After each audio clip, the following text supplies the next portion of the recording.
I walked in on my stepson during private moment. What happened next changed our bond forever true story when I married my husband, Mark. I knew my life was about to change in more ways than just taking on a new last name. I was also stepping into the life of his 15-year-old son, Dylan. Becoming a stepmom wasn't something I had originally planned for, but love has a way of writing all your carefully made plans. At first, Dylan kept his distance. It was clear. He wasn't sure what to make of me. I didn't take it personally. After all, I was a stranger stepping into a family that had been through a lot. Already his mom had left a few years before, and it was just him and his dad for a long time. I understood I would have to earn his trust one patient day at a time. I did little things to show I cared, making his favorite dinners, leaving encouraging notes in his backpack, cheering him on at soccer games even if he pretended not to. Notice I never forced conversations.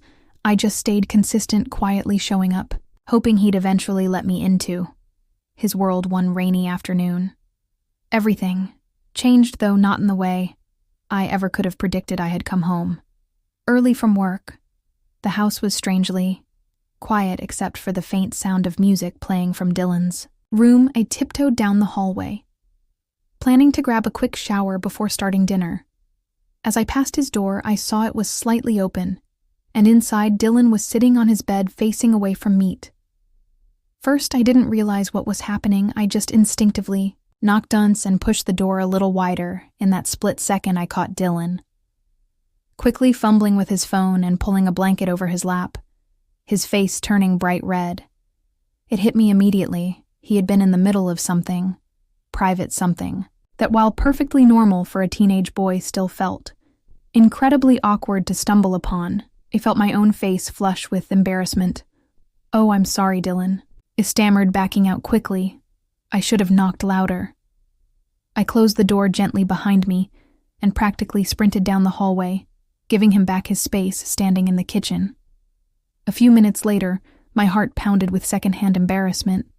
Part of me wanted to crawl into a hole, but a bigger part of me realized that if I overreacted, made him feel guilty or ashamed, it could cause real damage to our fragile relationship. He didn't need a lecture. He didn't need awkwardness. He just needed understanding. Later that evening, I found Dylan in the kitchen, sitting silently at the counter, pushing a spoon around in a bowl of soggy cereal. He kept his eyes down. Clearly mortified, I took a deep breath, pulled out the chair across from him, and sat down. "Hey, about earlier," I said gently. "You don't have to feel weird about it." "Really? It's normal. Everybody deserves their privacy. I should have been more careful." Dylan looked up at me, then a mix of surprise and relief crossing his face. He gave a small, sheepish smile, and, although neither of us said much after that, I could feel a weight lift. Between us, something had shifted from that night, and Dylan started coming out of his shell more. He would join Mark and me for movie nights, instead of locking himself away in his room.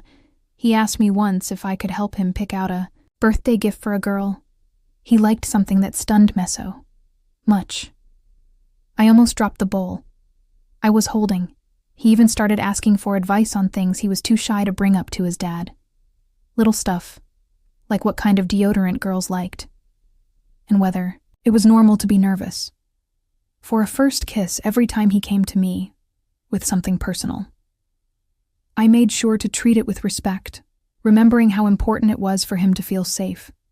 I learned that building trust doesn't happen through grand gestures or big speeches. It happens in those tiny moments, the awkward ones, the uncomfortable ones where you have a choice: shame someone or show them acceptance. I chose acceptance, and Dylan responded with a trust one had once feared I would never earn years later, at his high school graduation, when Dylan spotted me in the crowd. He grinned and pointed right at me before tossing his cap in the air. It was a simple gesture, but I understood the depth behind it. I wasn't just a woman who had married his dad anymore. I was family. If you had told me on that rainy afternoon when I clumsily barged into his room that moment would somehow be the turning point in our relationship, I would have laughed. But sometimes life's most awkward moments are actually life's most important ones if you handle them with care. I didn't help Dylan that day by fixing anything or offering some dramatic intervention. I helped by doing the simplest yet hardest thing, respecting him, letting him be human, letting him feel safe, and that kind of help. The quiet, unconditional kind is what love looks